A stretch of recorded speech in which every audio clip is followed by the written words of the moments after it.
Yo, what's going on, you guys? KG Presents back out with another video, and today I'm here with some more must-draft fantasy sleepers for this upcoming fantasy basketball season. Obviously, the NBA starts on Tuesday. Time recording this is Friday morning, so let's get the season started on the right path for your fantasy basketball season with these players I'm going to list today. So without any further ado, let's get into today's video and let's get started. So the first player I think you should draft is Zach Edey from the Memphis Grizzlies. Obviously, if you've been seeing his preseason action, he's been playing phenomenal out there. Against the Pacers the other day, he had 23 points, 9 rebounds, 1 assist, 1 steal in only 19 minutes. In the game prior, he had 15 points, 8 rebounds, 4 assists, and 3 blocks across 22 minutes against the Bulls. Obviously, he's shown glimpses of his talent so far in the preseason here, and I truly believe he'll be the starting center for the Memphis Grizzlies at the beginning of this season. Of course, he has the strong potential for winning the Rookie of the Year as well. Obviously, the preseason competition clearly differs from the regular season, but Zach Edey's been clearly dominant on both ends of the court to start out this season. Now, obviously, he's not going to be available like too late in the draft, so you want to pick him hopefully with your 10th overall pick, somewhere around in that range, and I think he's going to be pretty solid around that area, so definitely be sure to take a chance on Zach Edey. Out of all the rookies this season, he clearly has the highest ceiling, and I think the lowest floor too. I think especially if he's starting for the Grizzlies, there's no way he can't average probably around 10 rebounds a game. Obviously, the height is obviously a big factor here. Regardless, take a chance on Zach Edey. Hopefully he does well this upcoming NBA season in his rookie year, and hopefully for your fantasy team as well. Next up, we have Jaden Ivey from the Detroit Pistons. He's clearly slated as a starting shooting guard for the Pistons this season, and if you look at the preseason, he's been playing actually absolutely incredible. So we'll go over his preseason numbers quickly. Game against the Bucks, 22 points, 2 rebounds, an assist, and a block in 23 minutes. The next game, he had 16 points, 5 assists, 4 rebounds, and a steal in those 23 minutes.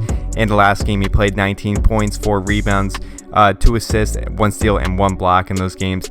Obviously, he's been clearly a stand-up for Detroit during the preseason, catching the eyes of fantasy managers like myself and hopefully you for its upcoming fantasy season.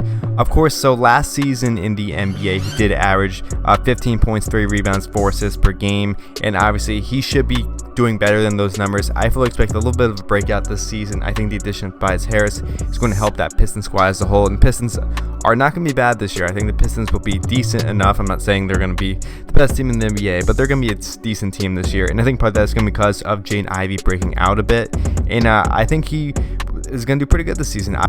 Obviously, there's things that he can improve upon, such as scoring efficiency and become more of an asset on the defensive end of the court. Some people are saying that he's competing with Malik Beasley and Tim Hardaway for the starting gig, but obviously, I mean, there's no way that, he's not going to be coming off the bench. I mean, he's clearly the future of that team. Malik Beasley and definitely Tim Hardaway Jr. are not the future of that Detroit Pistons team, and he's clearly shutting up all the haters with his preseason play so far this season. So definitely take a chance on Jaden Ivey while you have the opportunity to do so. It'll help you in the guard position later on in the draft, especially if you don't know which guard to pick. So take a chance on Jaden Ivey. I think he's going to be pretty good this season. Hopefully things play out well for him.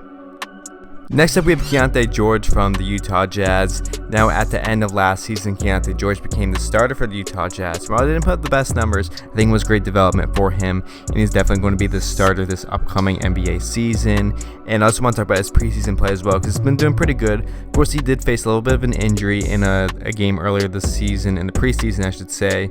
But he did have 14 points, 3 rebounds, and a steal in those 17 minutes prior to the injury, which is pretty good numbers. Of course, he did have some injury issues right there, but he came back strong. He had no injury issues last year, and he's fine, so he missed a game or two. Not a big deal. It is what it is. But in the game against the Kings the other day, he had 24 points, 5 assists, 3 rebounds, and a block shot across 29 minutes. He's going to be getting a ton of run this season as the Utah Jazz starting point guard. Now, I know what you're saying. Obviously, they have Sexton on the squad as well, plus Jordan Clarkson, who could eat into his minutes. But again, the Utah Jazz are building for the future. Clarkson is not going to be a part of that future at all. So Keyonte George is going to be the future of that Utah Jazz team, and I think he's going to be pretty good this season. Just off that game right there, 24, 5, and 3. He's averaging a decent amount of assists last season, but I expect his scoring to make the biggest jump this season. Even when Sexton and Clarkson are fully healthy, he's clearly projected to run with the first unit, relegating Clarkson to the 6-man role that has become his hallmark. The second-year player still needs to improve his shot efficiency, like I just said, and show up more on defense, but he clearly has all the tools to play very well this upcoming season. He's currently on ESPN rankings. They have him projected at 177, which is absolutely crazy. So you actually might be able to get him with your last pick of your draft, which would be obviously a great last pick, especially because he's going to be the starting point guard for the Utah Jazz. Either way, take take your chance on him. I think he's going to be pretty solid this season, and hopefully Keyonte George has a pretty good second year. Next up, we have Jeremy Sochan from the San Antonio Spurs. He's become one of the better defenders in the league since being drafted by the Spurs in 2022. His offensive game is clearly still developing, and his defensive skills have kept him on the court. Last season, he averaged 11 points, 6 rebounds, 3 assists in about 30 minutes per game. Over the summer, he spent a lot of time working on improving his offensive game, and clearly you can see that in the preseason games that he's played so far. So in game number 1, he had 15 points, 8 rebounds, and assists, 3 steals across 25 minutes against the Jazz. Obviously a very good game right there. The second game, he had 18 points, 11 rebounds, and assists, and a steal in 28 minutes. He got started power forward that game, putting together by far his best performance of the preseason while leading the Spurs in scoring. They're saying that they don't really know how Greg Popovich is going to be playing him this season. Clearly, he's going to be the starting forward this season, no doubt about it. He's going to be starting forward next to Victor Wembanyama, and it makes sense. And obviously, if he is starting next to Victor Wembanyama, a career best campaign is going to be following Jeremy Sochan this upcoming NBA season.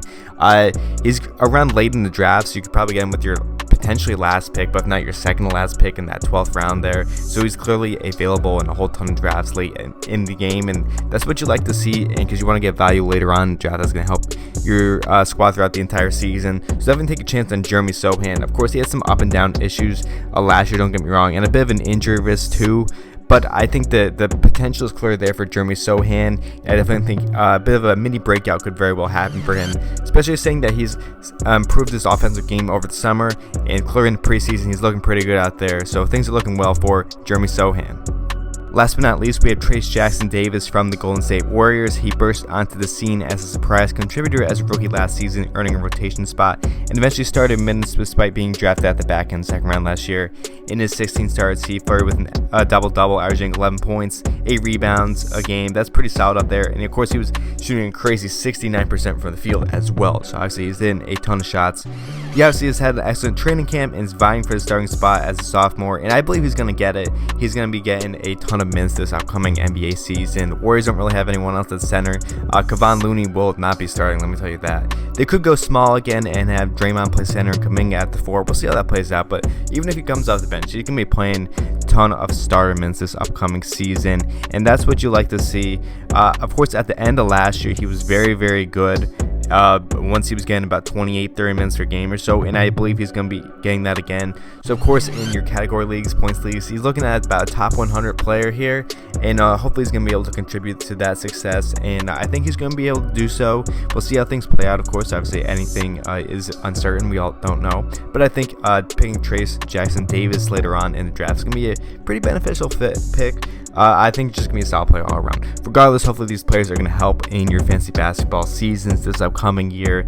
Season's right around the corner. I'm waiting for it. Obviously, great time of the year. Hope you all enjoyed today's video, and hopefully these players help. I'll see you all in the next video.